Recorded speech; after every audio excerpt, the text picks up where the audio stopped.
Las 7:30 de la tarde, una hora menos en las Islas Canarias. Sean bienvenidos a la redacción abierta en el Toro Televisión, donde ya estamos preparados para contarles lo más novedoso del día, tanto en el panorama español como en el internacional, con valentía, con rigor y con un ambiente general de libertades. Les doy dos pinceladas. Por un lado, Trump, aranceles a Europa, 25%. Por otro lado, en España, Monedero deja de ser profesor de la Complutense. No se han atrevido ni a echarlo, han esperado que se fuera él. Bueno, pero de todo eso hablaremos después.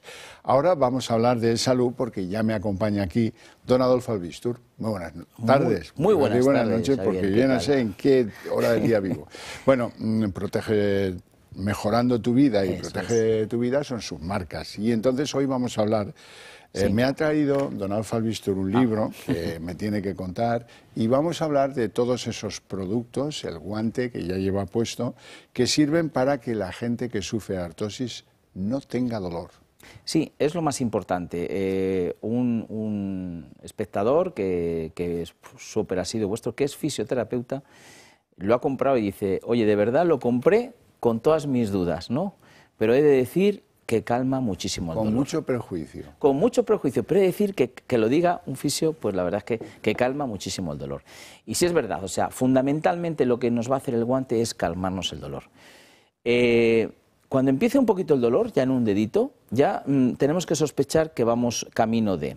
Con lo cual, cuanto antes nos lo pongamos, cuanto más cómodos estemos, porque como es un tratamiento, yo siempre digo una cosa, eficaz y cómodo. Eficaz porque sí que quita el dolor y cómodo porque te lo puedes poner cuando quieras, en tu casa tranquilamente, es gozoso de colocar. Das cuenta, primero va una especie de guante que lleva una crema, que es la que sustituye a la parafina, luego ya nos colocamos el guante que estáis viendo y sobre este guante pues ya empiezan los tratamientos. Le damos a dos botoncitos, vamos a tener calor, masaje y vibración y luego lo importante, lo que es científico, las ondas pulsantes que son las que hacen que esa irrigación vaya genial, ¿no?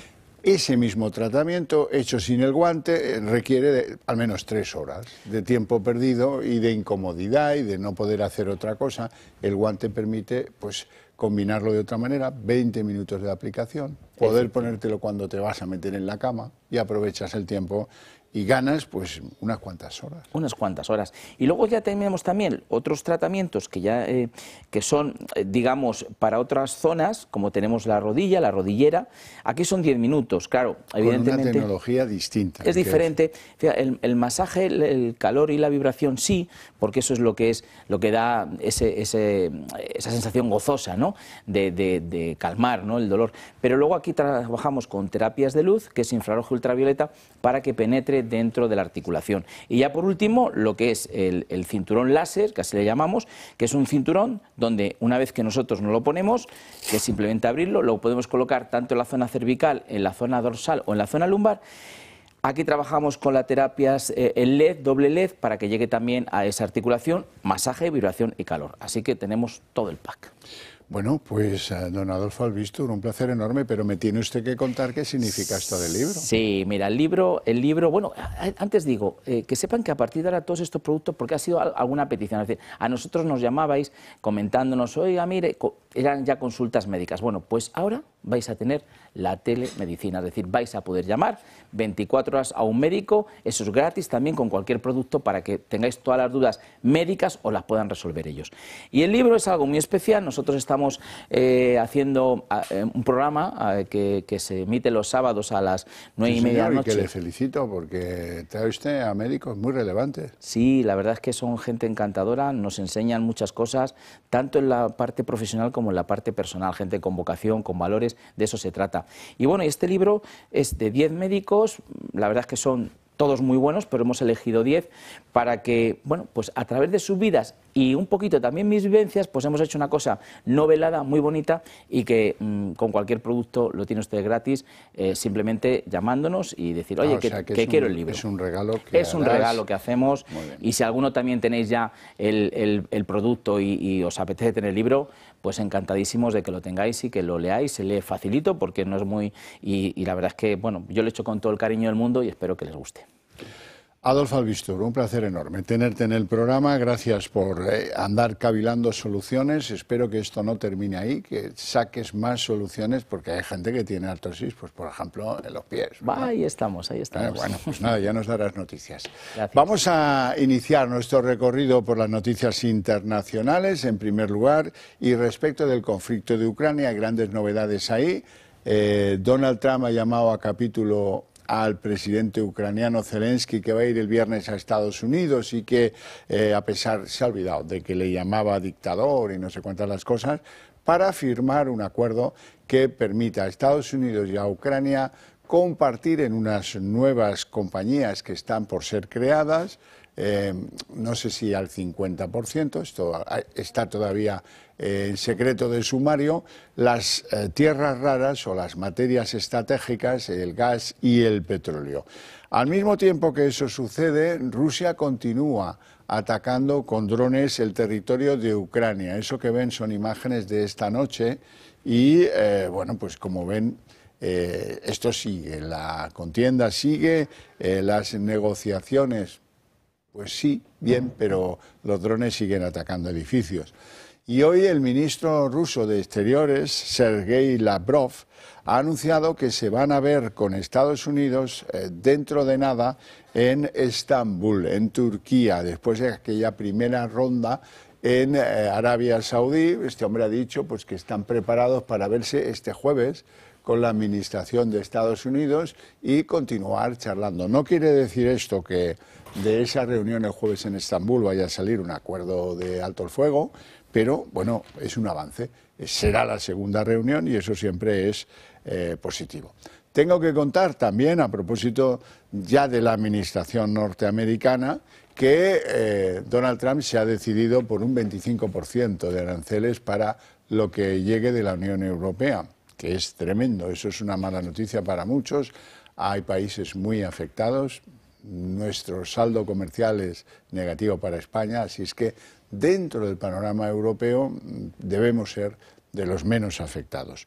Contar también algo interesante, la visión que tiene Donald Trump y su administración, irónica y desinhibida completamente, de cómo va a ser esa idílica Gaza, esa Gaza como la Riviera que anunció el presidente Trump. Bueno, pues utilizando inteligencia artificial han hecho un vídeo cachondo como para decir, no me importa que os riáis de nosotros, seguimos teniendo esta visión. La vamos a ver, no sé si yo puedo comentarla mientras vosotros lo veis, pero bueno, vamos a verlo entonces.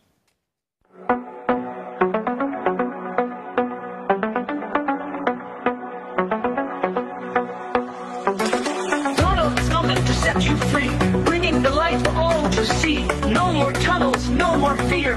Trump Gaza is finally here. Trump Gaza shining bright, golden future, a brand new light. Feast and dance, the deal is done. Trump Gaza number one. Trump Gaza shining bright, golden future, a brand new light. Feast and dance, the deal is done. Trump Gaza number one. Bueno, si es que les da igual. ¿Y qué? Pues el desinhibido vídeo que muestra pues, restaurantes para comer, mofan de comer hummus, bailan, pasan buenos ratos, rodeados de rascacielos, de yates, con una gran estatua dorada de Donald Trump, colocada no sé en qué lugar de Gaza, pero bueno, que están por encima de todas esas cosas. Y hay otros países en Europa que sí están haciendo los deberes y están contando las cosas. Es el caso del Reino Unido. El premier británico ha anunciado que van a cumplir con el aumento de los gastos de defensa, que faltaría más, pero que eso, lo que echen de más en ese cesto, lo van a quitar del cesto de la ayuda humanitaria, que se sepa. Este es laborista, se llama Starmer y es del mismo partido que Pedro Sánchez, por si alguien tenía dudas. Nos lo cuenta María en Vallejo. Todos los países llevan meses analizando el gasto en defensa con la idea de aumentar ese gasto y así reforzar el militar. Uno de ellos es España. La OTAN, hay que recordar, exige que todos los países miembros gasten un 2% de su PIB en defensa. España, por ejemplo, esto no lo cumple, ya que destina solo un 1,29%.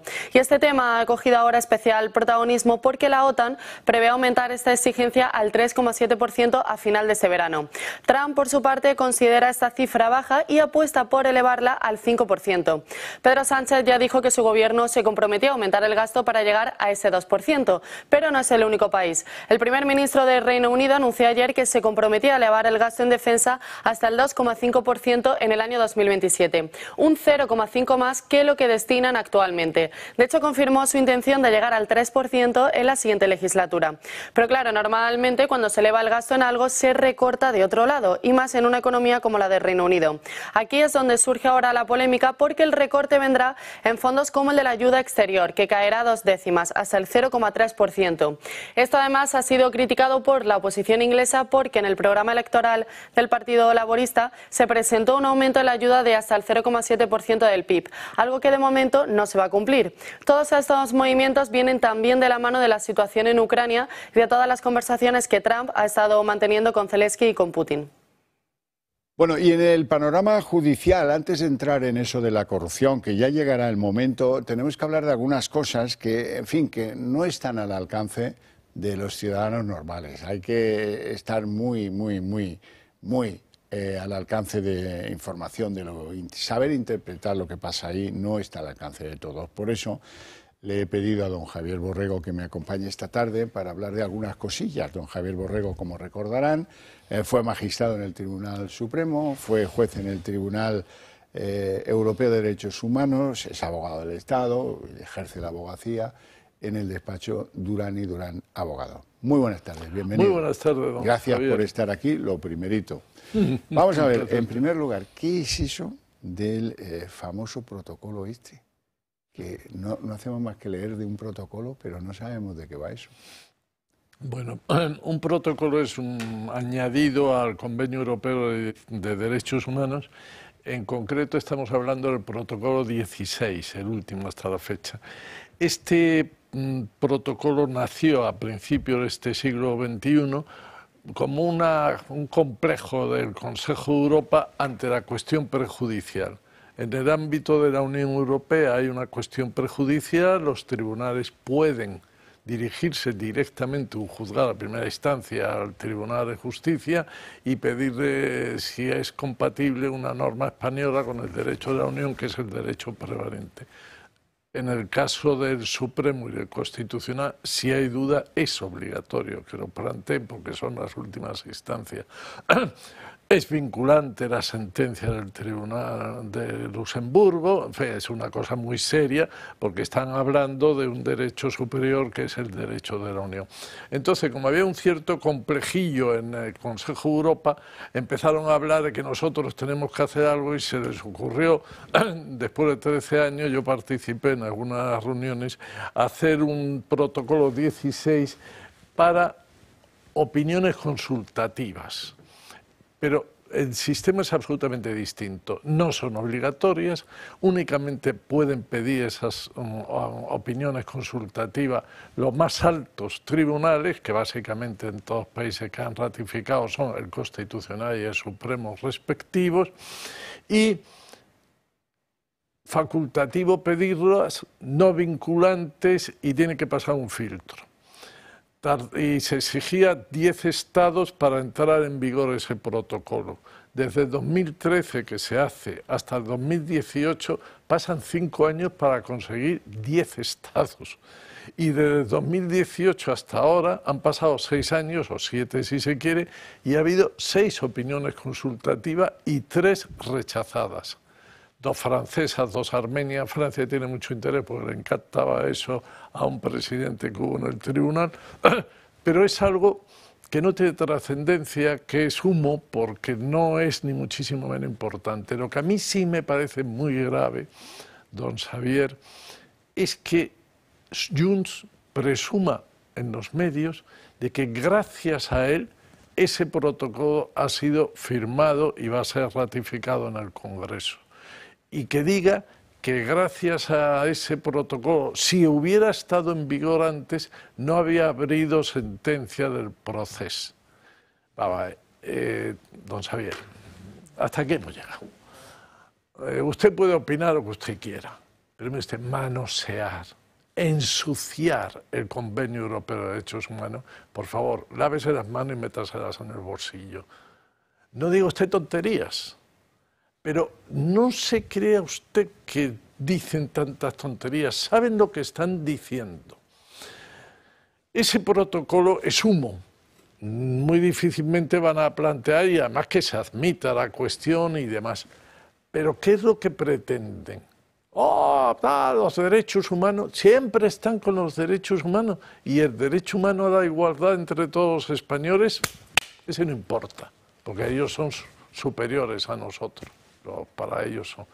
Y luego, a mí me preocupa mucho, don Javier, porque con este manoseo estamos más o menos, creo que debe estar al caer las sentencias de del Procés, claro. Deben estar al caer. Y a mí me preocupa, porque con tantos derechos humanos, si esto... Mire, yo le voy a contar una cosa.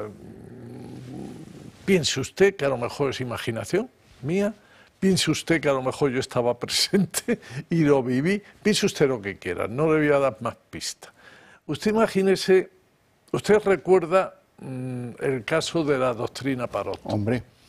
Donde salieron multitud de terroristas y demás. Esa sentencia del tribunal salió porque se encargaron bien de explicar en el Tribunal Europeo que el gobierno español quería que se terminase con la doctrina Parot y que había que poner en la calle a todos los criminales que habían cometido 20 delitos, eran condenados como si hubieran cometido un crimen y ya está. Bueno, usted póngase en plan del juez moldavo, o esloveno o armenio, a mí que el gobierno quiere que le condene. Claro. Si los españoles dicen que ok, que eso es bueno para ellos, pues bueno. Y aquí, usted imagínese que, le digo, piense lo que quiera, que fue realidad, que es una imaginación mía, pero usted piensa una escena en la que alguien, una persona muy importante, digo conscientemente persona para que no se me pueda imaginar el sexo, diga a alguien muy importante del tribunal, oiga, mire, vamos a ver qué va a pasar con las sentencias del proceso, porque nosotros hemos indultado a los condenados. Nosotros hemos derogado el delito por el que fueron condenados. Le faltó decir, tal vez no era el momento, y hemos amnistiado todo el proceso y las colaterales que hubiera habido por ahí. ¿Qué le estás diciendo a la autoridad del tribunal? Oiga, lo único que falta es que usted diga que la sentencia no respeta el convenio. Porque es que no sé qué va a pasar, pero espero que no ocurra esto, porque si ocurre, estamos jugando con fuego. Somos aprendices de brujo. Alguien se está equivocando. Una sentencia de Estrasburgo diciendo que el caso del proceso juzgado por la Sala Segunda violó algún derecho humano del convenio, significa pura y simplemente que van a llegar los independentistas, prevaricación. Y entonces, ¿a alguien le interesa de verdad en este país cargarse la imagen de la Sala Segunda del Supremo y aquel juicio que fue una maravilla de respeto a todos los derechos humanos? ¿Nos hemos vuelto locos? Al punto que se retransmitió por televisión. En directo. Pero vamos a ver, don Javier, usted y yo siempre hemos vivido y hemos oído eso, con las cosas del comer no se juega. Es que esto son cosas de comer. Si nos cargamos la imagen de la Sala Segunda del Supremo, nos cargamos todo. ¿Y por qué no los cargamos? Por 4 locos que tienen sueños húmedos, pero es que encima el gobierno se los facilita. Yo cuando he leído hoy en la prensa, Junts consigue que el gobierno ratifique el protocolo 2. Por cierto, con una técnica que es ridícula. O sea, dice, firma ad referéndum. O sea, hay una ley 25/2014 sobre los tratados que dice que es una firma referéndum, es cuando firma un ministro, y que luego, una vez que el Consejo de Ministros hace eso suyo, esa firma referéndum ya no es firma para aprobar, ya está aprobada. Eso es un primer paso. Luego, un tratado internacional hay que ratificarlo porque asume las obligaciones, y aquí el único que ratifica conforme al 94 de la Constitución es el Congreso. Bueno, pues todo es un lenguaje cursi. Leo en la referencia oficial del Consejo de Ministros: gracias a este apoyo a la presentación del Protocolo 14, España promueve el respeto a los derechos humanos. Oiga, que llevamos 50 años, ¿pero qué me está usted diciendo? O sea, es que los derechos humanos ahora acaban de nacer. ¿Por qué? ¿Por Junts? Pues bueno, no sé, de verdad. ¿Me permite que le sugiera algo, don Xavier? ¿Cómo no? Pues perdón, es que uno ya tiene su edad. ¿Por qué no volvemos 50 años atrás y vuelve usted a poner la música de Habla, pueblo, habla, sí, que nadie decida por ti? El grupo Vino Tinto lo hizo. Fue la música que puso Adolfo Suárez en el referéndum. El primer proceso democrático de sufragio universal en España en 1976. Y aquí hay que decirle a la gente: habla, pueblo, habla, que nadie decida por ti. Antes que hable el pueblo, le tengo que pedir que hable usted sobre un magistrado al que yo no seguía, Juan Manuel Fernández, que parece ser el elegido por el Consejo General del Poder Judicial para hacerse cargo de la presidencia de la Audiencia Nacional. Juan Manuel Fernández, perdón, soy subjetivo y objetivo, es un gran amigo. Si me permite, tiene una hija abogada de Estado, es una maravilla, y una inspectora de Hacienda, que es otra maravilla. Tiene una mujer encantadora, una abogada espléndida de Pamplona. Él fue presidente de la Audiencia de Pamplona y ha sido muchos años consejero en el Consejo del Poder Judicial. Es un hombre muy equilibrado, muy sensato, muy preocupado por los derechos humanos y el funcionamiento, nada loco. Esa casa es muy peligrosa, y luego a mí me parece que ha sido un acierto, porque va a ser tranquila, va a estar normal, porque tiene una talla Juan Manuel y una experiencia que va a torear con la zurda, con la derecha y con lo que haga falta, y me parece muy buena elección. Me alegro mucho de oírlo. Y muchas gracias por estar aquí con nosotros este ratito. Yo tengo que contarles algunas cosas que tienen que ver con la droga, que ya saben que mi obsesión es que ustedes conozcan lo de la droga, pero al detalle, y luego lo valoren.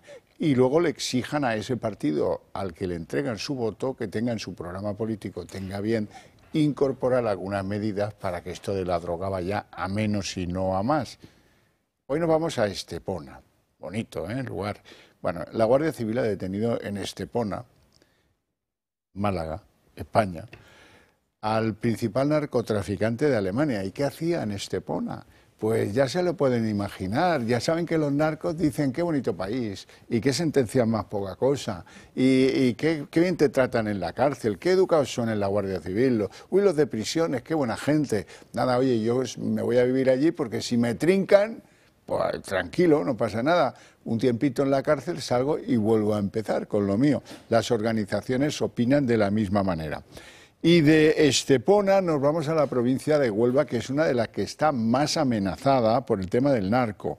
En Isla Cristina, otro sitio precioso, han encontrado una operación de petaqueo a llevar a desarticular, cuidado, 4.875 litros de combustible preparado, escondido para abastecer a las narcolanchas, porque, hombre, claro, es que van tan deprisa que consumen mucho.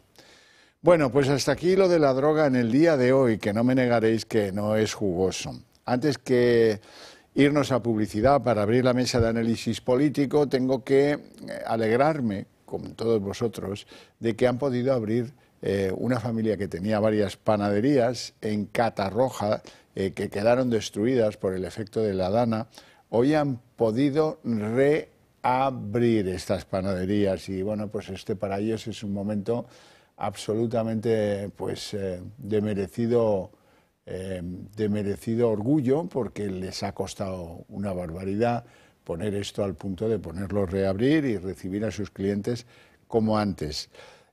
Así hablaba el alegre panadero que ha conseguido reabrir sus panaderías en Catarroja. Han sido meses complicados, donde la única motivación era volver cuanto antes para ir rescatando a 44 empleados que están en ERTE. Y bueno, vemos un poco la luz al final del túnel, pues con esta apertura que queremos hacer ahora esta semana en Catarroja. Pues rondando los 2 millones de euros. Porque date cuenta que un obrador como este donde estamos, pues un horno de lo que había antes, que era de suelo, de piso de toda la vida, pues te puede estar en torno a los 45.000 euros. El de Albal, que era teníamos 3 de esos y era incluso más grande. Entonces, luego aparte, pues mobiliario de tienda, existencias, la campaña de Navidad que la teníamos, el pastel de boniato, que es muy famoso aquí en Valencia, los panetones, y incluso ya parte de la campaña de Reyes del Roscón, pues teníamos las cámaras completamente llenas para esas fechas.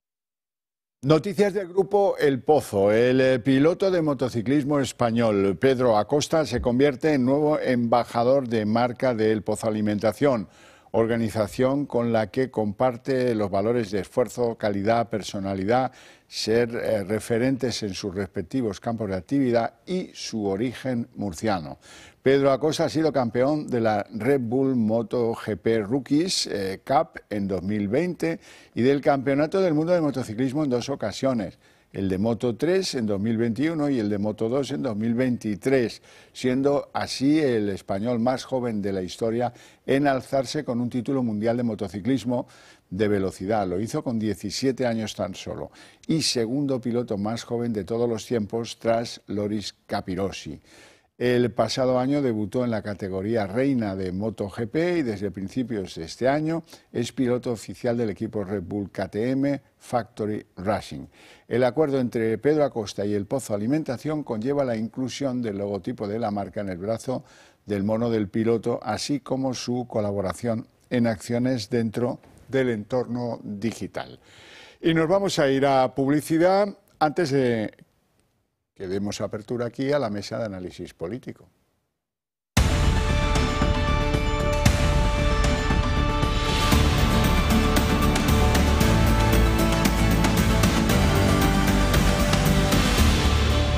Son las 8 en punto de la tarde, momento en el que me parece oportuno recordaros lo importante que es que si queréis que vuestras ideas, esas que coinciden en un alto porcentaje con las nuestras, prosperen y lleguen a todos los españoles, no sería una mala idea que apoyarais a este medio de comunicación. ¿Cómo hacerlo? Pues muy sencillo, dándose de alta en el Club de Amigos del Toro TV. ¿Cómo se hace eso? Pues llamando a ese teléfono 916162464 y en 5 minutos estaréis apoyando a este medio con el que compartís tantas las cosas.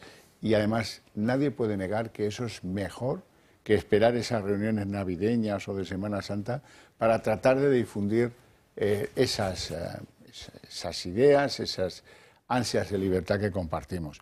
Por cierto, tengo que anunciaros una cosa que tiene que ver con el grupo humano que está llevando a cabo El Gato al Agua cada noche, la tertulia de referencia del mundo político en España. Y es que han decidido llevar El Gato al Agua a Boadilla del Monte. ¿Cuándo lo van a hacer? El próximo 6 de marzo. Boadilla del Monte, que es una histórica ciudad y municipio de la Comunidad de Madrid, conocida por su encanto, su cultura y su vibrante vida local, pues va a alojar un gato al agua, concretamente ese 6 de marzo. Así es que si queréis ver entre bambalinas cómo se produce la tertulia de José Javier Esparza, esta es una buena oportunidad para todos los que viváis cerca de Boadilla del Monte. Jueves 6 de marzo. Te invitamos a que acompañéis a la gente del Gato y a que podáis reservar un lugar para atender a este evento y verlo desde bien cerquita. ¿Cómo podéis reservar una plaza o 2 o las que sean en ese lugar que tiene, como es obvio, un aforo limitado? Escribiendo a producciontv@eltorotv.com y solicitando el número de plazas que creáis oportuno. Estarán todos muy contentos en El Gato al Agua de que les acompañéis y os lo vais a pasar muy bien. Vamos con nuestra mesa de análisis político. Les presento ya a nuestros invitados hoy. Don Ignacio Oces, muy buenas. Hacía tiempo que no le veía a usted. Sí, demasiado tiempo, la verdad. Sí, señor, Pues diputado de Vox en el Congreso. ¿Hoy han tenido un día divertido? O Bueno, más que divertido, serio, potente. Acabamos de aprobar una proposición no de ley presentada por Vox, por mi grupo parlamentario, para declarar como profesión de riesgo a las Fuerzas Armadas. Las proposiciones no de ley no son vinculantes, es decir, que luego el Gobierno puede hacer lo que quiera con ella, pero bueno, un día importante. Encantado de estar aquí, de verdad, Xavier, contigo, con los contertulios y con todos los telespectadores. Muy bien, don Nacho Catalá, muy buenas, también hacía mucho tiempo que no le veía. ¿Qué tal? Buenas tardes, hacía ya casi desde Navidades que no nos veíamos. Diputado del Partido Popular, ¿eh? Y hace pues desde Navidades, exactamente. Son 2 meses ya. Son 2 meses ya. La bolsa ha crecido un 15% desde que no le veo, fíjese qué bien va la bolsa. Bueno, don Roberto Granda, muy buenas. Buenas tardes. Periodista, hombre que escribe incansablemente de innumerables asuntos y que estoy muy contento de que esté usted aquí. Siempre es un placer. Quiero empezar con un asunto porque es confuso y no me gustaría pasar sobre la confusión aumentándola. Eso no sería digno del nombre de comunicador honrado. Y ese es el que yo quiero tener. Cuando me muera, vigilen que me pongan eso en la losa.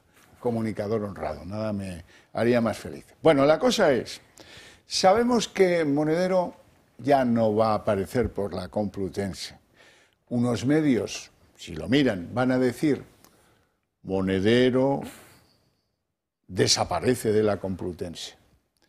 Y otros van a decir, la Complutense se deshace de Monedero. Pues ni es una cosa ni es la otra. Y yo creo que las dos actitudes se tienen que explicar a fondo. Entiendo que Monedero no quiera dar la cara. Entiendo que se haya ido a ver a un médico amiguete de Podemos y le hayan llevado una baja o una supuesta incapacidad laboral transitoria a la Complu que le justifique para quedarse en su casa. Bueno, es miserable, yo no lo haría, pero allá cada uno. Ahora, lo que es exigible después de haber conocido al vicerrector de la Complutense y al rector también, lo que es exigible es, oiga, tienen a una denunciante con nombre y apellidos de la actitud de este señor, de la indigna actitud de este señor con una alumna mujer. Y ustedes no han hecho nada. Podían haberlo hecho hoy, expulsando o abriendo un expediente de expulsión a Monedero. Dice, sí, pero eso no es lo que ha pasado. Roberto. Sí, a ver, a Monedero lo conocían en el entorno universitario entre los alumnos, sobre todo entre las alumnas, como el apelativo de El Babas, lo que era bastante sintomático. Bien El Babas. Sí, y se comentaba ya, también en redes sociales dicen cuando el río suena, es cierto que la rumorología no tiene carácter de ley, pero decían que era bueno ir a las tutorías, dejar la puerta abierta al despacho, etcétera. O sea, era un tipo bastante siniestro y digamos que se sabía, no es algo que diga, no, es que lo vamos a apartar.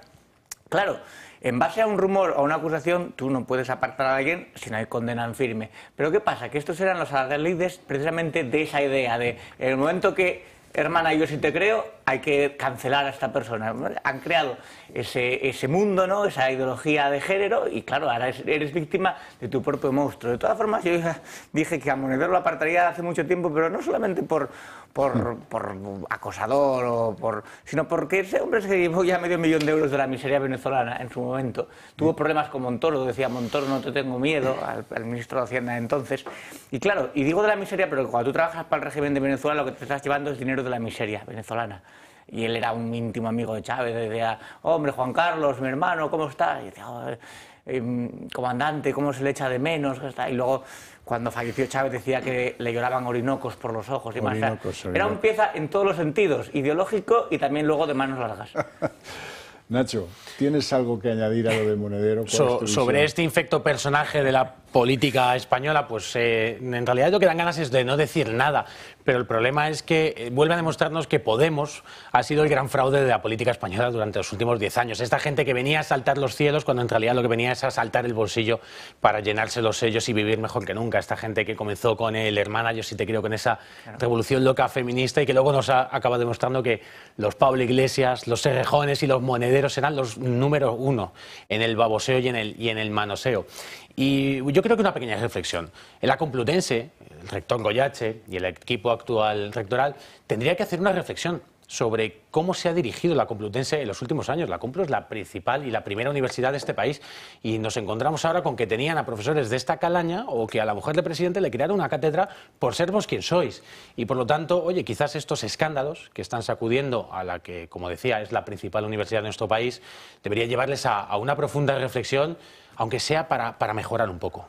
Sí, sí, que por cierto, Goyache y el vicerrector, Doadrio, todos muy solícitos en ir a comer a la Moncloa. Lo que pasa, Nacho, es que yo no sé exactamente qué pruebas existen realmente al respecto. Para mí la gran palabra que define a la izquierda y a estos señores es la hipocresía. Porque van diciendo que siempre que denuncia a una mujer hay que creerla de por sí, porque en nuestro ordenamiento jurídico, como muy bien sabéis, desde el año 2004, con Zapatero, 28 de diciembre, se aprueba una ley, que es la Ley Orgánica 1/2004, de violencia de género, por la cual se invierte la carga de la prueba. Es decir, que el varón que es denunciado tiene que probar que no ha cometido ningún delito. En cambio, la mujer, en principio, se la cree y simplemente con el hecho de su declaración. Y este ordenamiento jurídico hay que acabar con ello. Nosotros, desde Vox, lo llevamos en nuestro programa electoral. Hoy se ha aprobado, por desgracia, el Pacto de Violencia de Género, que bajo ese título y ese nombre tan bonito, nosotros de Vox hemos votado en contra. Lo que se está diciendo es incrementando la violencia sobre la mujer, pero eso sí, vulnerando también, además, el principio de igualdad que marca nuestra Constitución de la igualdad jurídica, es decir, la igualdad de los hombres y las mujeres con respecto al ordenamiento jurídico. Y, en cambio, lo que tenemos en España, por desgracia, es más violencia sobre las mujeres, pero porque se está importando una inmigración que es absolutamente incompatible con nuestro derecho y con nuestra tradición occidental y con nuestra propia cultura e identidad. Bueno, hoy el plato fuerte de la política española es el asunto de la condonación de la deuda. Ha habido de todo en la sesión de control, ahora lo van a ver, y luego les tengo yo que enseñar el documento que se ha llevado a la Comisión de Política Fiscal y Financiera y el plante que han llevado a cabo allí las autonomías gobernadas por el Partido Popular. Pero vamos a pasos. ¿Qué ha pasado en el Congreso durante la mañana? El plan del PSOE de encubrir el favor a Esquerra Republicana y condonar la deuda a Cataluña ha durado tan solo unos días. El propio Felipe González pone en entredicho la propuesta y la califica de mentira. Quitar deuda a una comunidad autónoma no significa quitar deuda a los españoles. ¿Se entiende bien esto? Es cambiar la deuda de aquí a aquí, pero no es quitarla. La polémica ha centrado la mayor parte de la sesión de control al Gobierno. Un tenso rifirrafe han protagonizado Alberto Núñez Feijóo y Pedro Sánchez. El líder de los populares acusa al presidente de ceder otra vez a las peticiones de los independentistas. Pregunta si condono o condeno, señor Sánchez. Para la mayoría de España la condena es usted, que nos obliga a pagar las hipotecas de los suyos y sus tropelías. Sánchez defiende su postura y presiona a Núñez Feijóo. ¿Usted de verdad ha pensado lo de la condonación de la deuda? Lo digo porque son 83.000 millones de euros que van a dejar de pagar las comunidades autónomas. No le vaya a pasar como con las pensiones y la revalorización, que queda atrapado en sus propias contradicciones. Piénseselo mejor, señoría. Un rifirrafe que ha continuado entre María Jesús Montero y Cuca Gamarra. Mire, señora Montero, usted no es Harry Potter. No tiene una varita mágica para hacer desaparecer los 17.000 millones de la deuda de los separatistas con el Estado.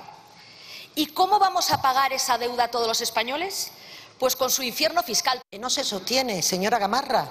Los 83.000, escuche, no 17.000, 83.000 millones de euros que el Estado asume de deuda del conjunto. La que ha traicionado a su país comprando el sillón de su jefe con el dinero de todos es usted. Fuera del hemiciclo, Sumar apoya la propuesta y culpa al PP del endeudamiento de las comunidades, mientras que Esquerra saca pecho de lo acordado. Es que este es un problema creado por el Partido Popular y que ahora el Gobierno está empezando a resolver. Quien no quiera que su comunidad autónoma tenga menor deuda, que lo explique. Junts, por su parte, reclaman la condonación de la deuda completa. 83.000 millones. Hombre, ministra de Hacienda, tronca, apréndete los numerales, ¿no? Que vas a ser candidata en unas elecciones de la comunidad más poblada de España. Un poco más de alegría, el cargo lo requiere, lo merece. Los andaluces merecen que sepas decir 83.000 millones, de lo que sea. Por cierto, la mentira esta les ha durado 2 días, solo dos.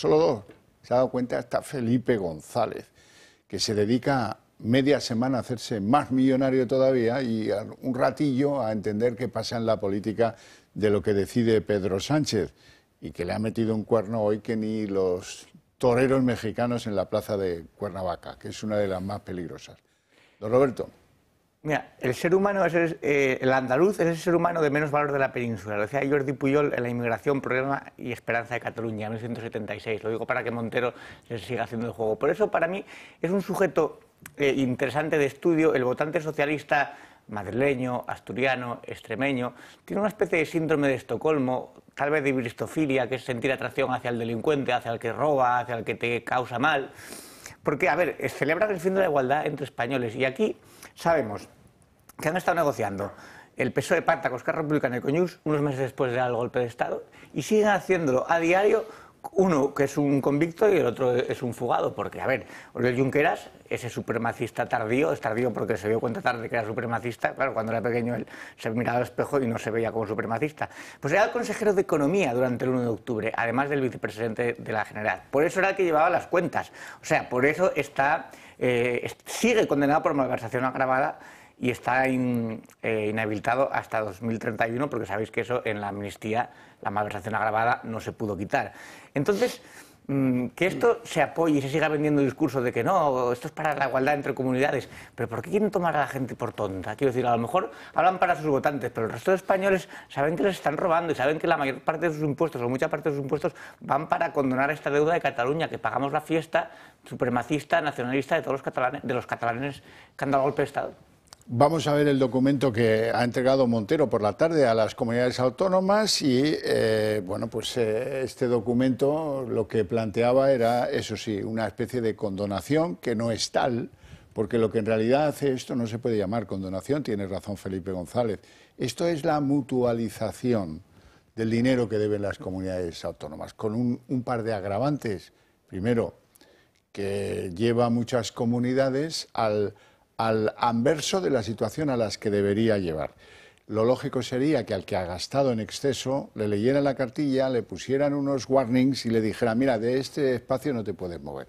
En lugar de eso, aquí lo que hacemos es condenar al que ha sido legal, al que no tiene deuda o al que tiene muy poca deuda y decir, venga, pasad los otros que os lo perdonamos todo. No existe tal perdón, no, pero sí una mutualización que hará que los virtuosos terminen pagando parte de la deuda de los que han sido malgastadores o de los que han hecho gasto identitario, como por ejemplo Cataluña. Nacho. Bueno, yo es que mire, a mí que el gobierno nos mienta constantemente es algo que seguramente dejó de molestarme hace mucho tiempo, porque sucede todos los días. Lo que me está molestando últimamente es que me traten por imbécil, que se crean que cualquier ama de casa, cualquier padre de familia que tiene que cuadrar una economía familiar, crean que le pueden meter este gol. La deuda no desaparece.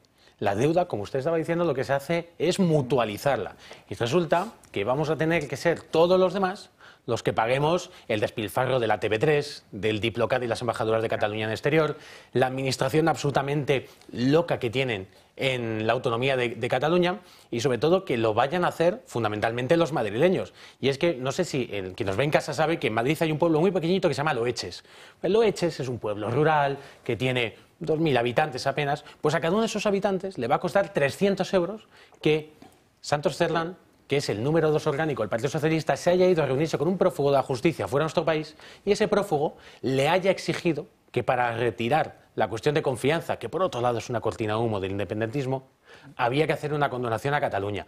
Por lo tanto, hombre, que mienten ya lo sabemos, pero hombre, que al menos nos respeten y nos traten como idiotas. Sí, Xavier, muy conforme con lo que se acaba de decir, la verdad, por hacer algún apunte más. Para mí la clave es el Estado autonómico, que es fallido. El Estado de las autonomías es un Estado fallido, básicamente, porque sí que ha creado privilegios económicos y fiscales según autonomías, derechos y obligaciones distintas, dispares, según también dónde vivas, y al final el dispendio, el malgasto, por no llamar malversación de los caudales públicos, es decir, el dinero sacado y extraído de los impuestos de todos los españoles, por ejemplo, por el gobierno de la Generalitat separatista y ahora con el Partido Socialista, pero que estamos hablando sobre todo de los partidos separatistas gestionando el dinero público, atacando al conjunto de los españoles, esa fiesta se la pagamos entre todos los españoles. Y no nos olvidemos que esto ha llegado ahora a los 83.000 millones de euros porque todo empieza con el pacto con Esquerra Republicana respecto a un montante también muy importante. Entonces ellos dicen, bueno, vamos a ver cómo podemos hacer para que otras comunidades autónomas, unas de ellas dirigidas por el Partido Popular, se puedan acoger a esta llamada condonación. Eso es un verdadero fraude, se está malgastando el dinero de todos los españoles en un dispendio absoluto cuando realmente hay que dedicar el Estado es al estado de bienestar de las personas y no de los políticos, es decir, a educación, a sanidad, a las pensiones, a lo verdaderamente importante. Roberto. Es que además de forma más gravosa se dedicaron a disparar el gasto en toda la estructura que sustenta el entramado nacionalista. Mientras ya estaban negociando con Pedro Sánchez la condonación esta de la deuda, ellos empezaron a hacer más gasto en Esquerra Republicana. O sea, lo hicieron a sabiendas, despilfarro, porque sabían que luego no lo iban a tener que pagar ellos, que se lo iban a endosar a todos los españoles, porque es una máquina de gastar el nacionalismo y luego encima de hacerse la víctima. No, es que España nos roba, pero oiga, ¿pero qué está diciendo? Y un apunte de Junts ha dicho, oye, esto del café para todos no. Si vais a condonar a nosotros muchísimo, muchísimo, muchísimo más. Es decir, que están en esas tesis ya. Es constantemente el saqueo al conjunto de la nación, al conjunto de los españoles. Toda la deuda del FLA, que se la limpien. Claro. Es decir, oiga, que todo lo que yo he gestionado mal, lo que no he destinado realmente a los recursos de los catalanes, a lo verdaderamente importante, a la emergencia habitacional, a la exclusión residencial, a la sanidad, a la educación. Es decir, las competencias que hoy tienen, por desgracia, las comunidades autónomas, porque debería de gestionarlo el Estado precisamente para garantizar la igualdad de todos los españoles, todo ese dispendio, ese malgasto con sus embajaditas, atacando al español, saqueando al conjunto de los españoles, que lo paguemos todos nosotros. Y se ríen de nosotros. Y lo más peligroso es que tenemos a un gobierno, a una nación, dispuesto absolutamente a ello.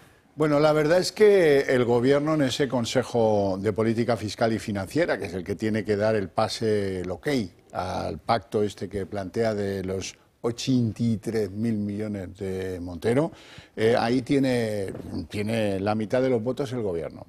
Y se han quedado comunidades como Asturias, como Navarra, como el País Vasco, como Cataluña, como Castilla-La Mancha, hombre, a bodas me convidas.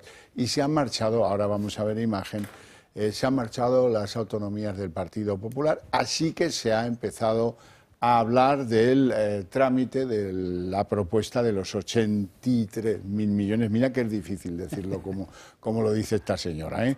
Bueno, vuelvo a esta señora porque de esta señora me ha llamado mucho la atención algo que dice que ha pasado y yo no lo vi, ni lo he visto y dudo que haya pasado. Bueno, debe ser que tengo buena memoria. Dice María Jesús Montero que el Gobierno bajó los impuestos cuando la pandemia.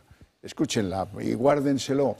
Antes con los cassettes hacíamos esto, con la música, cuando ponían una buena canción en la radio, la grabábamos, íbamos corriendo y los locutores avisaban, preparar el cassette que esta es buena.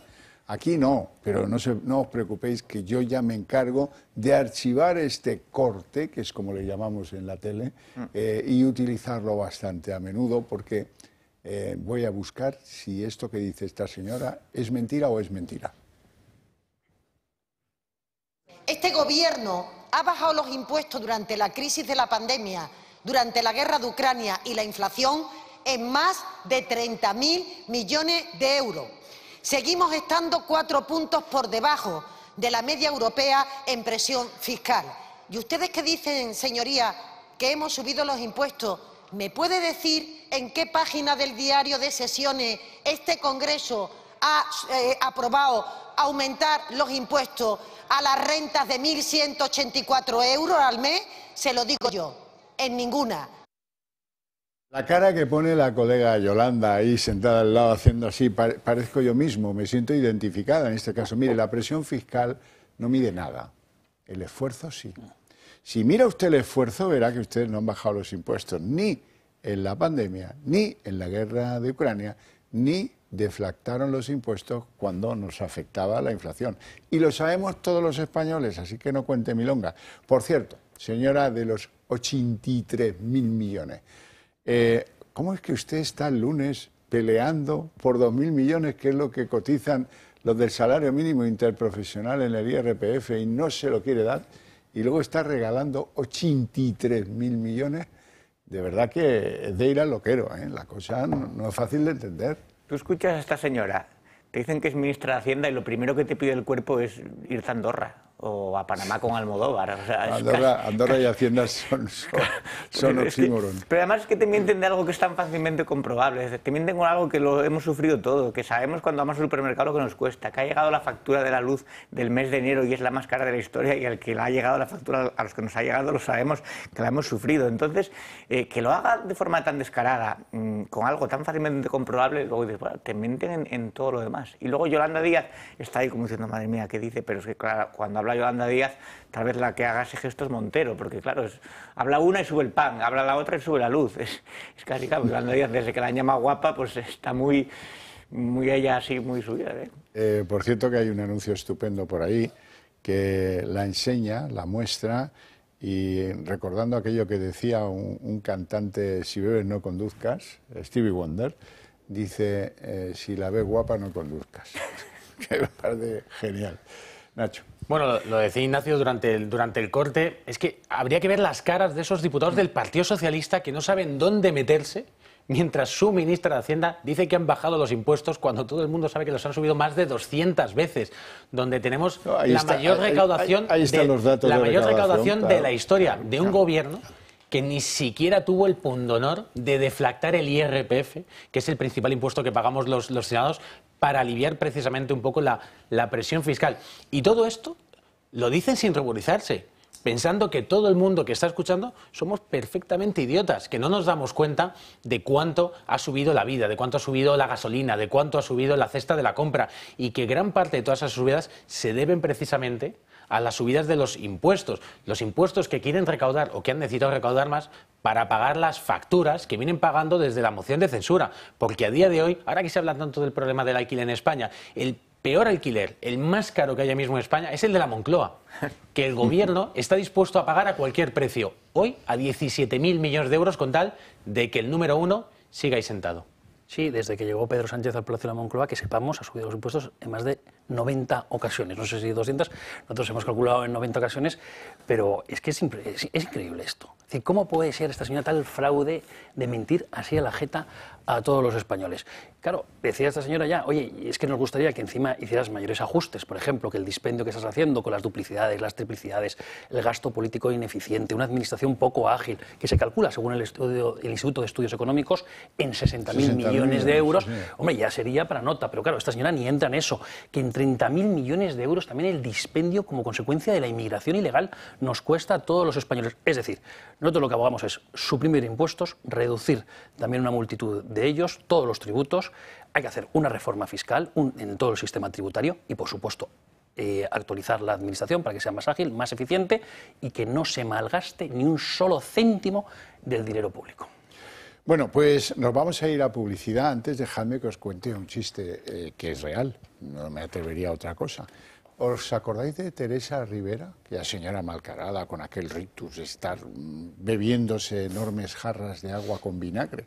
Bueno, pues hoy ha tenido que defender la Unión Europea, sabéis que es la vicepresidenta de la Unión Europea, ha tenido que defender una propuesta común para bajar los impuestos a las eléctricas.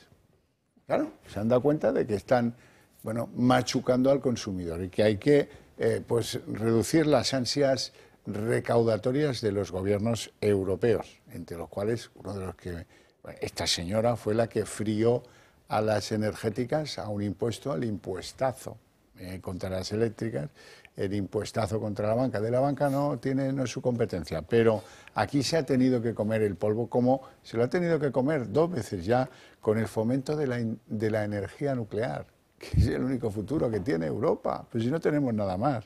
Bueno, pues aquí en España estaba por el cierre de todo, Almaraz y lo que no es Almaraz y todo, tal, no sé qué. Ha ido a Europa y le han dicho, no, mira, aquí en Europa la energía nuclear es una energía verde y por lo tanto merece todo nuestro respeto y ahora te comes esto y lo cuentas. Y va y lo cuenta, no tiene ningún perjuicio. Es que esto es una cosa. Nos vamos a publicidad, volvemos enseguida.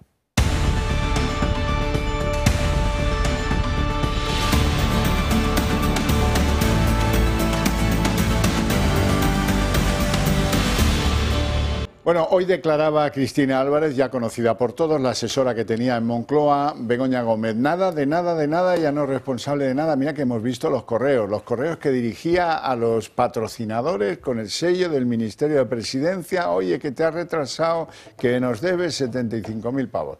Pues no, que nada, que ella no ha intervenido en nada de todo eso, no. Cristina Álvarez, la asesora de Begoña Gómez, vuelve a sentarse en el banquillo, esta vez en calidad de imputada. Solo ha contestado a preguntas de su abogado y ha negado haber realizado gestiones con la Universidad Complutense antes de crearse la cátedra de Begoña Gómez. La mayor parte de la declaración de Álvarez, que ha durado apenas 10 minutos, ha girado en torno a la cátedra de la Complutense. La asesora, aparte de manifestar al juez Peinado desconocer los motivos por los que la investiga, asegura que no tuvo nada que ver con la creación de la cátedra y que no contactó con ninguna de las empresas patrocinadoras como Reale o Google antes de firmar el convenio el 30 de octubre del año 2020. Asegura también que nunca se ha servido de su cargo para beneficio propio o de terceros. Álvarez ya declaró en calidad de testigo el pasado 20 de diciembre. Entonces aseguró que fue contratada en 2018 para gestionar la agenda pública y privada de Begoña Gómez. También justificó que su nombre apareciera en determinados correos de la Complutense. Según dijo, a veces la ponían en copia para organizar la agenda de la mujer del presidente. También han pasado por los juzgados de Plaza Castilla, otro cargo de la presidencia del Gobierno, quien colocó a Cristina Álvarez en el puesto, además de 2 cargos de la Complutense y los representantes de Google, Indra y Telefónica. En las últimas horas, además, ha salido a la luz la declaración de Begoña Gómez ante el juez Peinado. La mujer del presidente negó haber sido contratada por ser la mujer de Pedro Sánchez y admitió que registró la marca del software, pero que jamás hubo ánimo de lucro. ¿Considera usted que fue contratada en el Instituto de Empresa por ser, en el momento en que fue contratada, mujer del presidente del Gobierno? En ningún caso, jamás, porque ya en 2017 se producen las primeras conversaciones, por lo tanto no viene... No. Qué desparpajo, ¿eh? Luego habla peor, cuando hace vídeos es peor aguantarla, pero en el juzgado ha tenido un enorme desparpajo. Y la otra, la asesora. Vamos... En mi pueblo, cuando alguien delante de un juez dice no hice ninguna gestión para reclamar la publicidad de los másters a los sponsors de la marca esta, antes de que se firmara el contrato. Lo que está diciendo en voz pasiva es que después sí lo hice. Y a mí me da igual cuando lo hiciste, bonita. El caso es que lo hiciste y ese no es el papel de ninguna asesora que pagamos entre todos con sueldo de directora general del Ministerio de la Presidencia. Aquí nadie sabe nada, todo el mundo se lava las manos, van ante el juez, mienten, dicen que no han tenido nada que ver. Ahora dice Begoña que ella no lo hacía con ánimo de lucro. En el PSOE todo se hace con ánimo de lucro. Vamos a ver, es una organización perfectamente estructurada para delinquir, pero además desde las bases hasta el número 1. Y si la gente supiera cómo funciona realmente la estructura de este partido político, que más que un partido político es una organización criminal, estaría alucinada. Y de todos los días salir casos y casos, y vas tirando el hilo, ¿no? Y esto viene ya de 1934, incluso de la propia creación del partido. Y siempre es así. Entonces, decir que estás ahí... El señor aquel linotipista del Ferrol que amenazaba al líder de la oposición, tengo pistola, sí, claro, ¿quieres que la use? En 1910 hizo esa amenaza en el Congreso, Antonio Maura. Sí. Eso es. Sí, desde su misma fundación. Por eso, entonces que diga que es sin ánimo de lucro, no, todo es con ánimo de lucro aquí, además, y todo es corrupción en los negocios, todo es malversación, todo es tráfico de influencias, pero además a pequeña, mediana y a gran escala. Ignacio. Bueno, vamos a ver. Lo primero que sorprende es que si una persona no tiene nada que ocultar es porque solamente responde a las preguntas de tu abogado. Es decir, yo estaría deseando que me hicieran muchísimas preguntas para con absoluta claridad y transparencia contarlo todo. Y cuanto antes salirme de esa ecuación si soy absolutamente inocente y no he cometido ningún tipo de ilegalidad, ningún acto antijurídico. Eso es lo que yo haría. Es decir, tampoco me voy a meter, inmiscuir en la estrategia... convencer a la sala. Hombre, claro, de mi inocencia absoluta, totalidad absoluta. Entonces ya cuando alguien empieza a enredar es que la cosa no está muy bien y que además su estrategia tiene que ser compatible con la estrategia quizás de tu jefe o de tu jefa jefa de cual o cual manera. Y eso es cuando ya todo llega a la basura.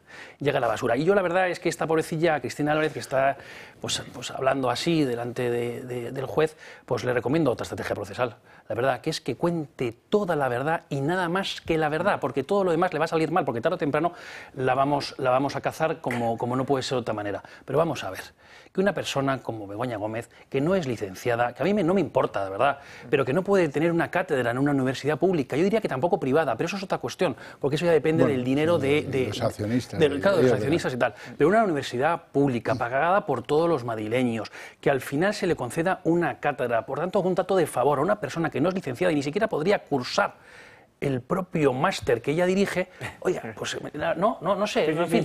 Hasta el cardenal Cisneros se remueve inquieto en la tumba. No, totalmente. Entonces, bueno, pues en esas estamos, ¿no? Entonces, bueno, ya veremos el asunto de la apropiación indebida del software, que también pinta bastante mal, y vamos a seguir dando la batalla, como no puede ser de otra manera, por supuesto, Javier. Nacho. Bueno, es que un inocente no tiene miedo a la verdad y no tiene miedo a dar explicaciones. Y es lo que dice Ignacio, cuando tú tienes que diseñar una estrategia procesal de luces y sombras y de recovecos es porque hay cosas que obviamente no quieres que se sepan y que quieres tapar. Y en cuanto a lo que sucedió con la cátedra de Begoña Gómez, que nosotros hemos tenido la comisión de investigación en la Asamblea, que yo he sido uno de los dos portavoces del Partido Popular que hemos estado ahí, claro, el problema está fundamentalmente en el software, porque al final resulta que algunas de las principales empresas de este país diseñan una herramienta tecnológica compleja en la que, por ejemplo, solamente Indra invierte más de 150.000 euros acreditado. Que las empresas que han venido a la comisión han declarado que ellos, una vez recibido el encargo por parte de la Complutense, la desarrollaron y la entregaron. Y en la Complutense nadie lo ha visto. Por lo tanto, si las empresas lo hicieron y en la Complutense nadie lo ha visto, ¿quién lo tiene? No, si esto ya lo reconoce ella, que lo ha puesto a nombre de sus negocios, de sus empresas. Lo que pasa es que dice que sin ánimo de lucro. Pero es que sin ánimo de lucro, es decir, aunque tú tengas buenas intenciones, si tú te llevas un libro de la Facultad de Derecho de la Universidad Complutense, estás robando ese libro, porque lo que se paga con dinero público... No sirve de nada que digas que no lo has leído. Claro, no, es igual, o que tuvieses las mejores intenciones. Y te lo robé, pero no lo he abierto. Y esta señora, y ese es el problema, que esta señora lo que ha hecho es que un software que se ha pagado con dinero público se lo ha quedado ella y por lo tanto lo que ha hecho es robarlo. Pues ya está, independientemente de que haya abierto el libro o no. Donde está la cosa mucho más clarita es en el Supremo, porque ahí el juez que atribuye a García Ortiz la filtración del correo del novio de Ayuso dice que están ya muy mosqueados porque se publicó la información 5 minutos, dice, después de cerrar el círculo. Y esto deja la instrucción al horizonte de 3 meses vista.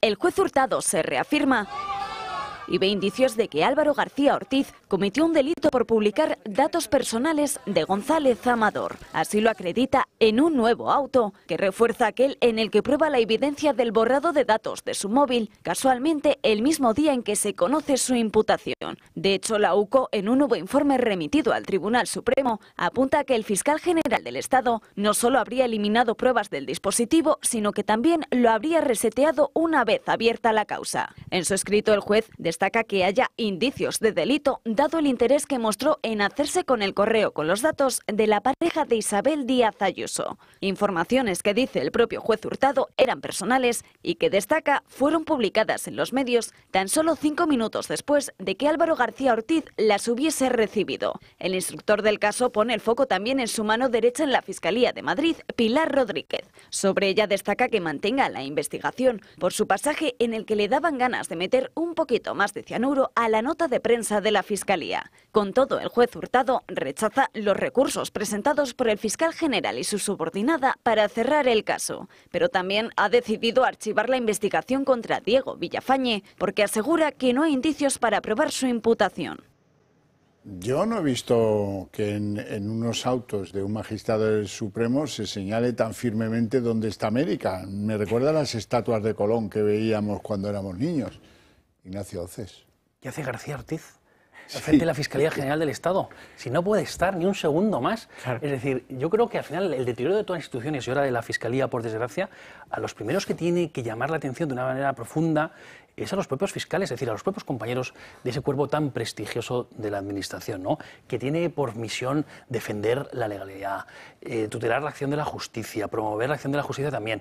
Es decir, claro, al final, si el mayor garante de la legalidad, de la acción, el fiscal general del Estado, está también metido en esa trama. Alguna vez nosotros hemos dicho que esto es un triunvirato, por supuesto, dirigido por Sánchez, luego con García Ortiz en la Fiscalía General del Estado y luego, que no nos olvidemos, de Conde Pumpido en el Tribunal Constitucional. Porque con este fiscal general del Estado, igual que antes pasó con Dolores Delgado, lo que pretende Sánchez es no solamente colonizar, sino que toda acción pública sea en el sentido que a él le conviene, el de Pedro Sánchez. A mí lo que sucede, claro, estamos viendo cómo el Tribunal Supremo está investigando las pesquisas, hay indicios más que claros de que haya cometido un delito, en tanto que, ¿no? Incluso que ha borrado los propios mensajes, pero es que yo creo que se sienten impunes.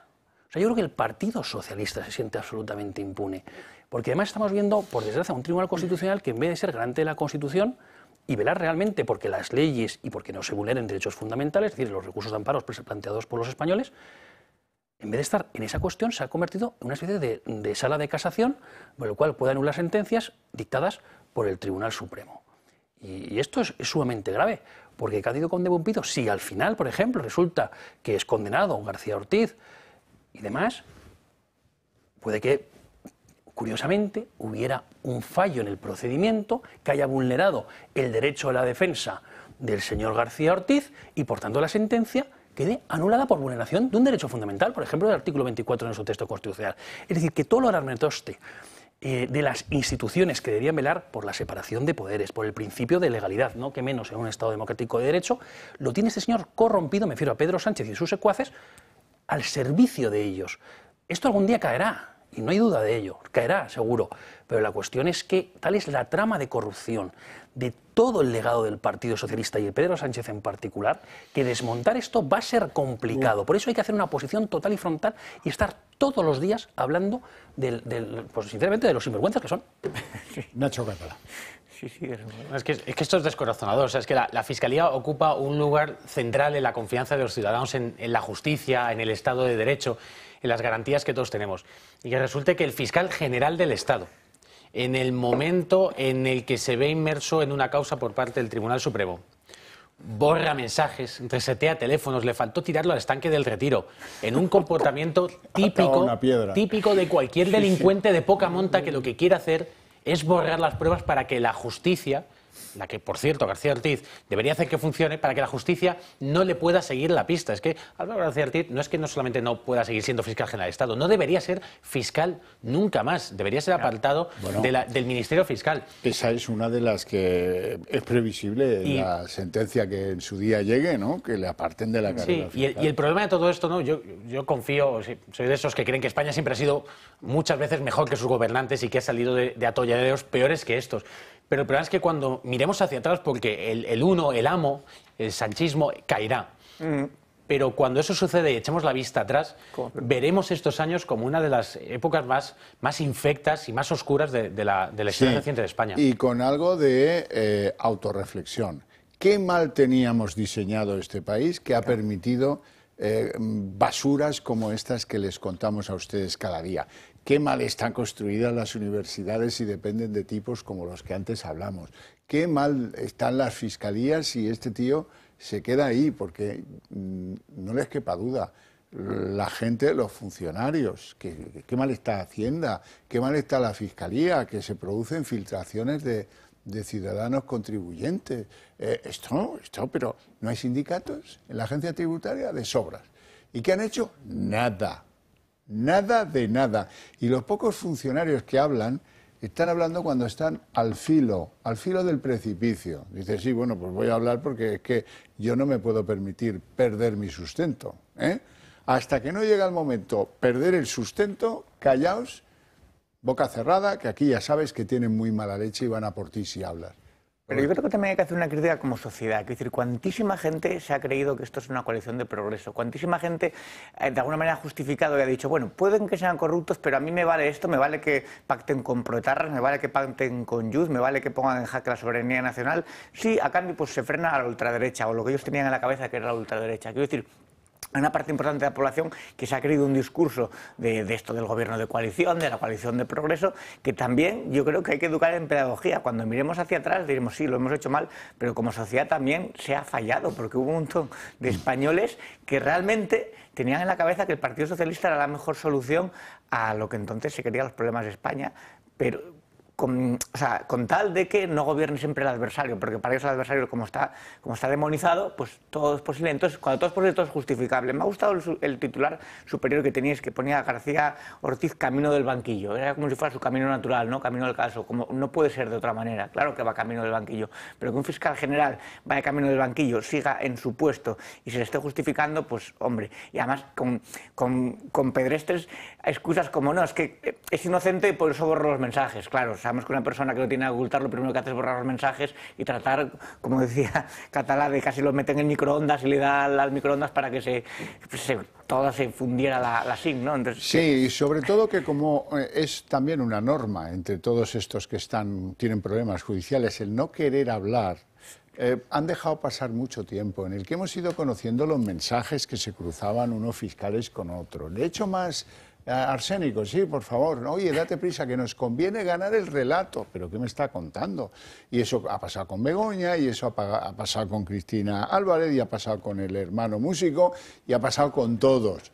Y han perdido, pues, digamos, un sentimiento de la opinión pública de decir, bueno, vamos a esperar, ¿no? Lo tenemos clarísimo. Todos los que hemos seguido estos casos lo tenemos clarísimo. O sea que, claro, sus declaraciones ante el juez nos suenan al chino mandarín. Y bueno, por terminar con el colofón de la corrupción por el día de hoy, que el jueves declara Jessica. Ya os contaré lo de Jessica. Lo de Jessica es espectacular. Bueno, nos vamos a reír mañana. Hoy también, vamos a ver. Hoy el segundo testigo parece que está dispuesto a ratificar ante el Tribunal Supremo que acompañó a aquella señora empresaria Carmen Pano a una de sus dos entregas de 45.000 euros en la sede del PSOE en la calle Ferraz de Madrid.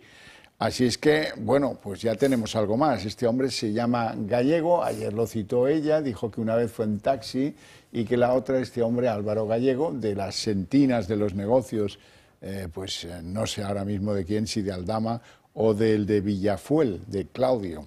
Pero es igual, un hombre de confianza de unos y de otros que se brindó a acompañarla a la calle Ferraz, y que cuando declare veremos qué. Fue un poco decepcionante lo de Carmen Pano, porque solo aclaró que era una persona un poco más alta que ella, que era un hombre con el pelo corto y que no sé qué más. Detallitos, por no decir, oiga, pues detalles concluyentes de a quién le entregó la pasta en la sede del PSOE, y aclaremos todo esto. Pero bueno, tengo fe en la justicia y espero que convoque una rueda de reconocimiento y podamos saber algún día a quién y por qué se le entregó la pastora ahí en la calle Ferraz a alguien del PSOE. Y por concluir, el escenario de Ábalos, nos hemos reído mucho con este, dice que empresario peruano, que canalizaba los recursos de una ONG que le enviaban desde España un dinerito. Ahora sabemos que 2.300.000 euros. Eso es una pasta también aquí, no solo en Perú. En Perú te compras los alrededores de Cuzco con 2.300.000 euros. Bueno, pues este empresario lo que dice es que es ese dinerito que movía Ábalos en Perú, y del cual ya nos lo contó hace unos días, que quería hasta el 50%.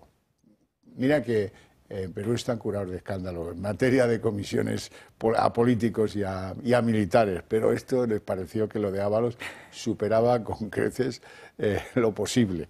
Bueno, y el lío de la Dana en Valencia continúa, a pesar de que sabemos que la mayor parte de las muertes se produjeron mucho antes de que sonaran las alarmas. Pero bueno, Mazón ha vuelto a cambiar la hora en la que dice que, y por lo tanto hay un revuelo extraordinario en Valencia, políticos todos contra Carlos Mazón. Tras meses sin aclararlo, Carlos Mazón ha desvelado por fin cuándo se incorporó al CECOPI tras el paso de la Dana. Llegué a las 20:28. El Popular insiste. ¿Y por qué cambió la versión? Dijo que pasadas las 7... ¿Pero quién cambió la versión? De verdad es que no entiendo el cambio de versión cuándo es. Evidentemente las 20:28 son después de las 7:30, es un hecho fáctico, ¿no? La juez que investiga las actuaciones durante la Dana quiere saber sobre todo quién dio la orden para enviar las alertas y en todo caso por qué se retrasaron. En un sumario que ya se ha dado a conocer, define el infierno real que vivieron todas las víctimas de la riada. Las alertas no se enviaron hasta las 8 de la tarde. Mazón no estaba entonces en el centro de mando. Dice que le pilló en el coche de camino al CECOPI y llegó tarde en torno a las 7 de la tarde, culpando de su retraso al tráfico. Hasta ese momento, dice la juez en su sumario, ya se habían producido casi todas las muertes de la Dana. Con todo, crece ahora la presión para que Carlos Mazón dimita. Que Mazón miente más que habla y es indecente. Es insostenible. Mazón es un inútil, un mentiroso y es un zombi político. Y por favor que se vaya. Aunque en el Partido Popular siguen defendiendo su postura. Lo cierto es que conocer ahora el dato de su llegada al CECOPI puede ser clave en su defensa en caso de ser juzgado. Eso mismo le reprocha la delegada del Gobierno de Valencia. 4 meses hemos estado escuchando una infinidad de versiones y se ha pasado pues quizá de una versión de defensa política a una versión de defensa judicial. Para beneficiarse en caso de tener que ir al juzgado. Un minuto para cada uno. Don Roberto. No, bueno, está claro que hubo una descoordinación total, al parecer, y si Mazón hay que depurar responsabilidades, que se depuren todas responsabilidades políticas. Pero es curioso que quien retrasó realmente las ayudas, es decir, cuando llegó allí el Ejército, los servicios de emergencia, la Guardia Civil, no había nadie. 3 días después fueron los primeros en llegar. Incluso un bombero francés estaba perplejo porque decía que soy el primero, y aquello era un escenario posapocalíptico, todo a oscuras, los coches amontonados uno encima de otros, la gente sin ayuda. Y tú, ¿quién retrasó las ayudas? El hecho de siempre buscar una cabeza de turco política en el rival es muy típico, pasó con la pandemia también. Y el PP no ha sabido darle la vuelta a esta situación. Claro. Bueno, pues fundamentalmente porque yo creo que el Gobierno de Valencia en estos momentos es lo que está, es en la reconstrucción. Mazón yo creo que no se ha escondido nunca, ha dado explicaciones siempre, no ha hecho como Sánchez, no ha ido a ningún sitio, no ha reunido ninguna rueda de prensa, está acudiendo a todo lo que se dice y está al frente de la reconstrucción, que en este momento es lo más importante. Bueno, yo lo que veo es que en esta catástrofe hay un cúmulo de desastres. Desastres previos, durante y posteriores a la catástrofe. Previos, no hay limpieza de los ríos, de los cauces, ni obras hidráulicas, fanatismo climático por parte del Gobierno que impidió hacer las obras hidráulicas pertinentes para que esto se hubiera podido evitar. Luego, durante, hay un dolo clarísimo por parte de la Administración General del Estado, es decir, del Gobierno de la Nación que dirige la Administración General del Estado, porque tenía los instrumentos jurídicos para poder activarlos ante una catástrofe natural. No voy a decir ahora mismo las normas que podía haber activado. Y no lo quiso hacer. Y por otro lado, cierta imprudencia por parte del presidente de la Generalitat, sin duda. Y luego, posteriormente, las ayudas como consecuencia de la Dana y la catástrofe no llegan, llegan tarde y mal las pocas que llegan. Por tanto, en fin, una catástrofe, todo lo que concierne a este verdadero desastre. Bueno, señores, hemos llegado al punto final de la redacción abierta. Me queda, eso sí, agradecer a los 3 invitados su presencia en el programa y sobre todo sus opiniones y a ustedes su interés desde sus hogares, que es lo que nos llena de orgullo y de emoción, que decía el emérito. Bueno, para ustedes, por ser tan buenos con nosotros y por informarse aquí y escuchar opiniones que solo van a encontrar aquí, les invito a ver El Día en 30 minutos a la vuelta de publicidad.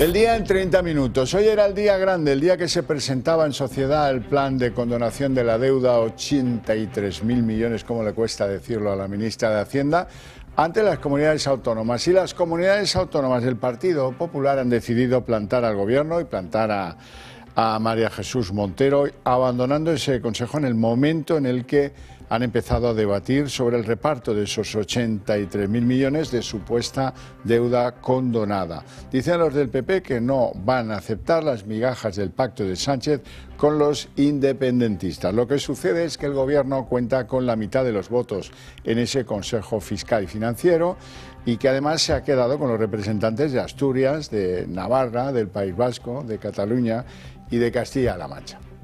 Desde el Partido Popular insisten en que esto es un regalo para los independentistas y que es una hipoteca que Pedro Sánchez tiene que pagar por seguir en la Moncloa, que acabará repercutiendo en todos los españoles. No solo opina esto el Partido Popular, hoy también el expresidente del Gobierno, Felipe González, se ha abonado a este argumentario y ha calificado esa quita de la deuda a las comunidades como una mentira. Dice que no se va a esfumar sin más, sino que finalmente seremos todos los españoles los que la acabaremos pagando.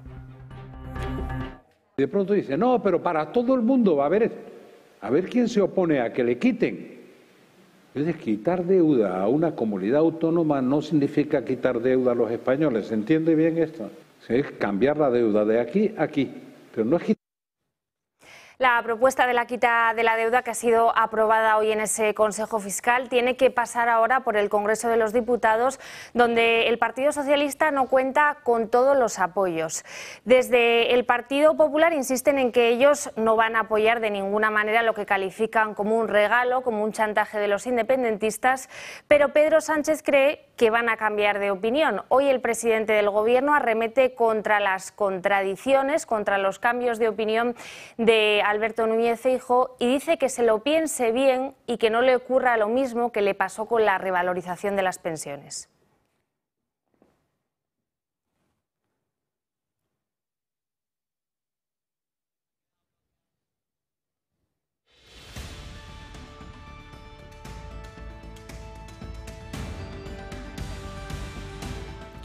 Bueno, y vamos a opinar sobre este asunto porque, verán, una cosa es mutualizar la deuda y otra cosa muy distinta es condonarla.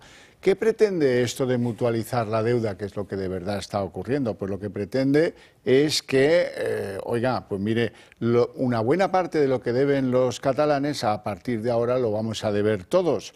Dice Montero que el Estado asume 83.000 millones del conjunto de la deuda de las diferentes autonomías.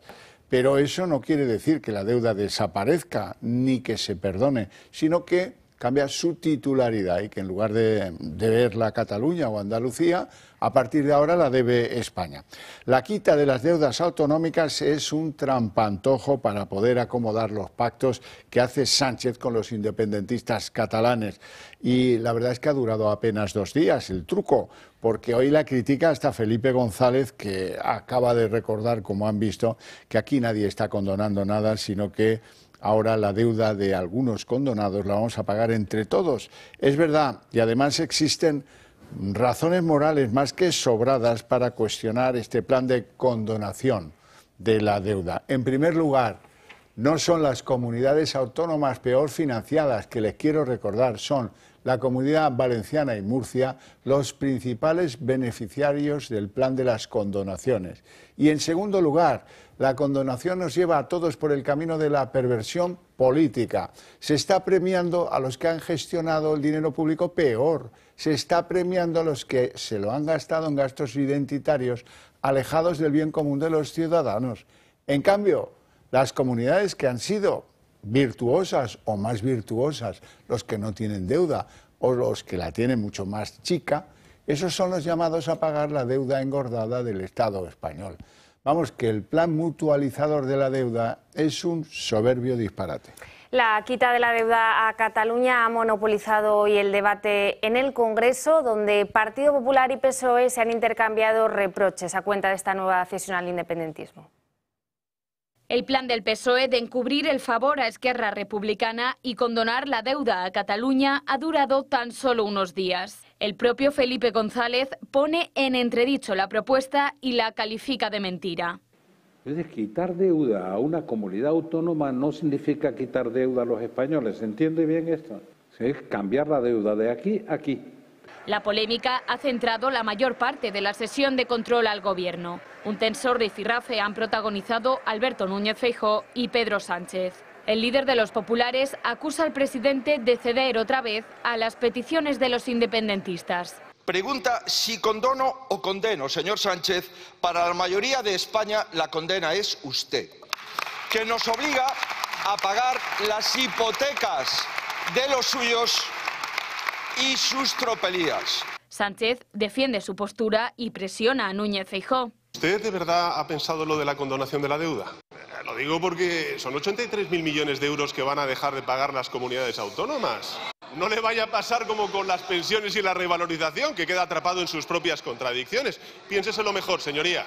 Un rifirrafe que ha continuado entre María Jesús Montero y Cuca Gamarra. Mire, señora Montero, usted no es Harry Potter. No tiene una varita mágica para hacer desaparecer los 17.000 millones de la deuda de los separatistas con el Estado. ¿Y cómo vamos a pagar esa deuda a todos los españoles? Pues con su infierno fiscal. No se sostiene, señora Gamarra. Los 83.000, escuche, no 17.000, 83.000 millones de euros que el Estado asume de deuda del conjunto.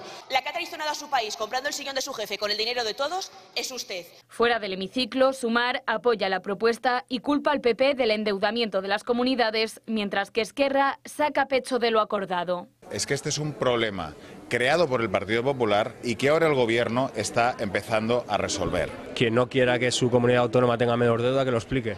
Junts, por su parte, reclaman la condonación de la deuda completa. Y vamos con más temas. La imagen de Álvaro García Ortiz sentado en el banquillo podría estar más cerca. El juez del Tribunal Supremo asegura que hay indicios suficientes para atribuirles a él y a su número 2, Pilar Rodríguez, la revelación de secretos personales e íntimos de la pareja de Isabel Díaz Ayuso que no tenían por qué darse a conocer al público. El juez también excluye de la causa a la mano derecha de Álvaro García Ortiz, Diego Villafañe, que también estaba siendo investigado hasta este momento. La UCO ha confirmado hoy además que Álvaro García Ortiz no solo cambió de terminal cuando se abrió la investigación contra él, sino que reseteó su teléfono móvil.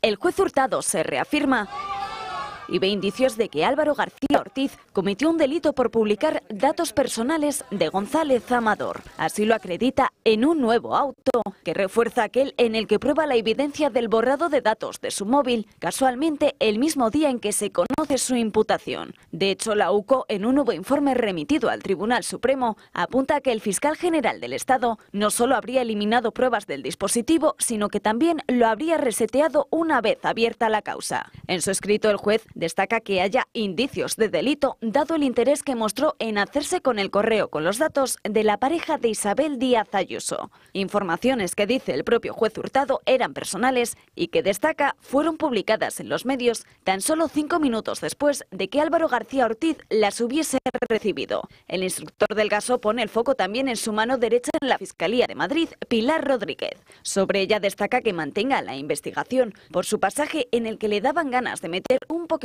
más de cianuro a la nota de prensa de la Fiscalía. Con todo, el juez Hurtado rechaza los recursos presentados por el fiscal general y su subordinada para cerrar el caso, pero también ha decidido archivar la investigación contra Diego Villafañe porque asegura que no hay indicios para probar su imputación.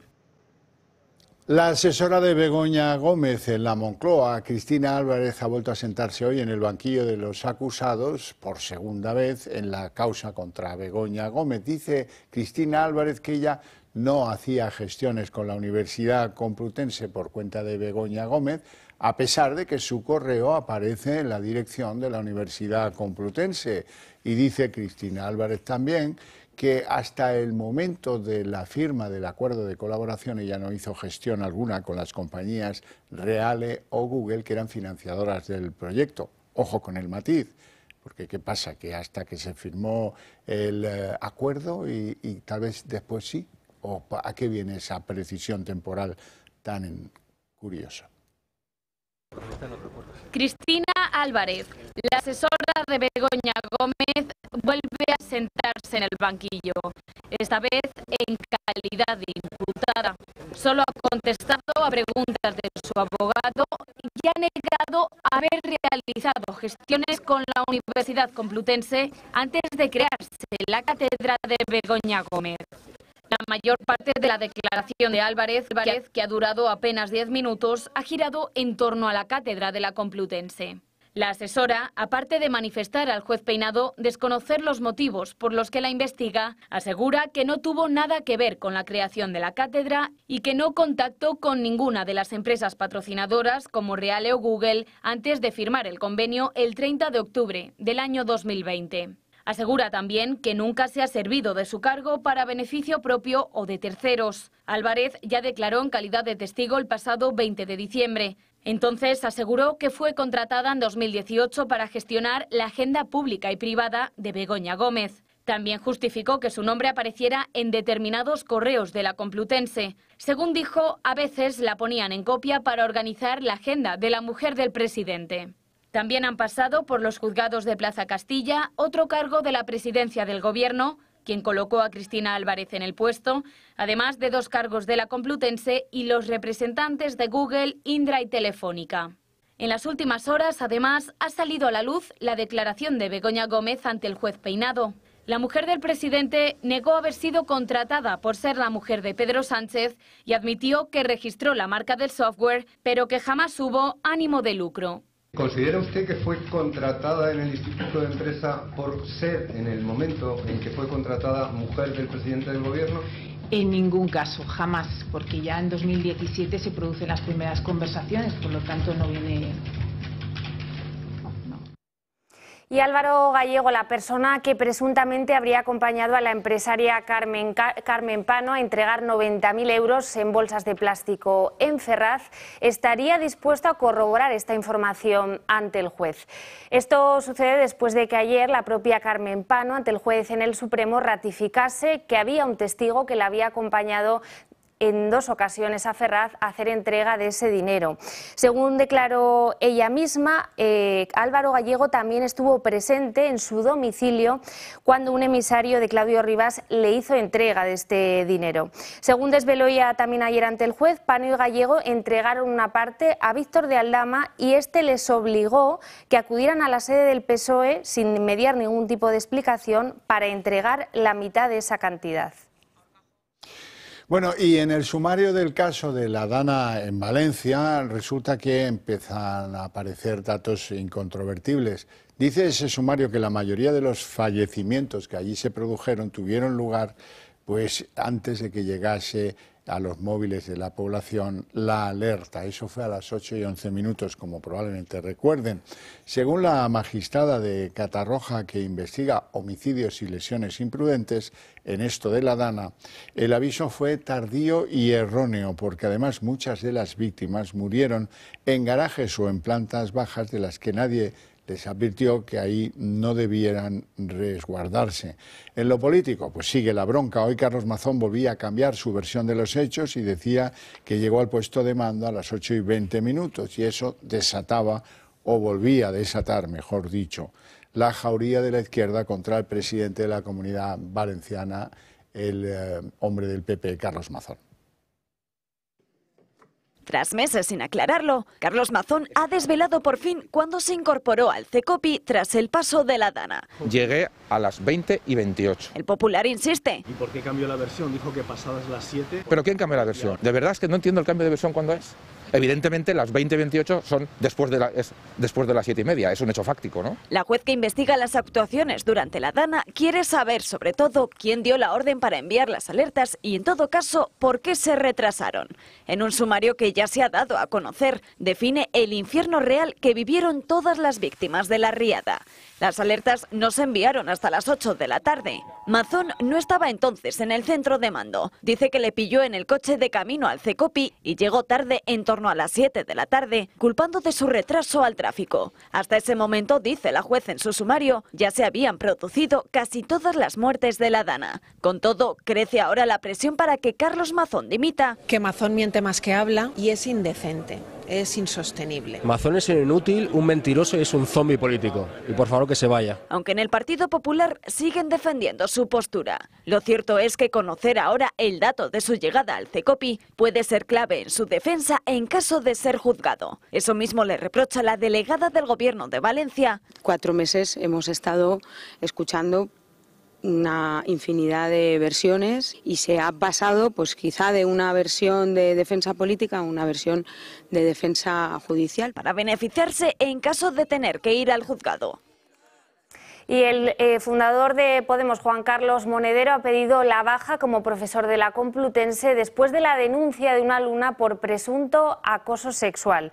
El fundador de Podemos dejará de impartir las asignaturas de Teoría Política Contemporánea y Teoría y Práctica de las Democracias y lo hará hasta nuevo aviso, según ha adelantado la universidad, que matiza que se trata de una baja laboral y no de una medida cautelar consecuencia de los hechos que se investigan. El centro ya estaría buscando un sustituto para impartir estas clases que hasta ahora hacía Juan Carlos Monedero. Entre tanto, la denuncia de la alumna, que fue interpuesta el pasado mes de enero, ha pasado a la Inspección de Servicios. Y en la página internacional, Donald Trump ya ha adelantado que impondrá aranceles del 25% a la Unión Europea. Lo hará tanto a los automóviles, como ha dicho hoy literalmente, también a todas las cosas. Lo ha hecho tras la primera reunión de su gabinete, en la que también ha adelantado la fecha para los aranceles del 25% a México y a Canadá. Será el próximo 2 de abril, a excepción o bajo la salvedad de que estos países vecinos lleguen a un acuerdo para controlar la inmigración y sobre todo el control de la entrada del fentanilo.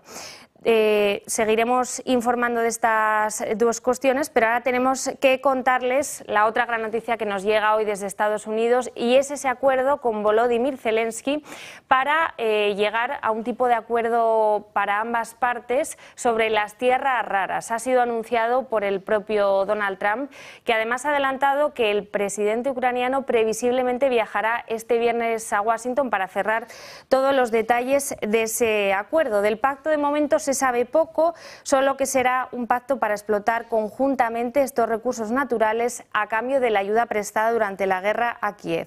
Zelensky espera conseguir, dice, garantías de seguridad y una paz duradera para su país. Y el presidente norteamericano ha colgado hoy su versión de inteligencia artificial sobre lo que va a ser el futuro de la Franja de Gaza. Trump recrea este vídeo de inteligencia artificial con la idea con la que él sueña, el dinero del cielo, que cae, una estatua dorada al final que coincide con la de su persona, más comiendo hummus y Netanyahu bañándose en la piscina. Un vídeo muy desinhibido.